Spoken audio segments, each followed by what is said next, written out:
नमस्कार, मी सद्दाम सिंग मुल्ला. आपण पाहतात SM नेटवर्क पुस्तक पीपल मराठी. चला तर पाहूया आजची ठळक घडामोडी.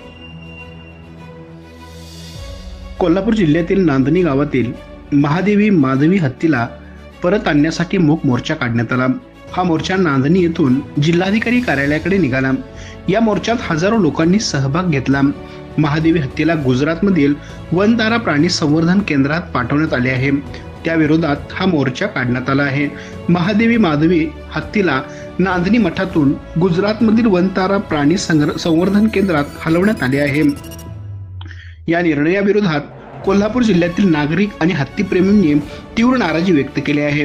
नांदणी येथून जिल्हाधिकारी कार्यालयापर्यंत सुमारे 45 किलोमीटरचा मूक मोर्चा काढण्यात आला. आंदोलकांची मागणी आहे की महादेवी हत्तीला परत नांदणी मठात आणण्यात यावे. मोर्चाच्या पार्श्वभूमीवर जिल्हाधिकारी कार्यालयाजवळ मोठा पोलीस बंदोबस्त ठेवण्यात आला होता. आमच्या प्रतिनिधीसह पाहत रहा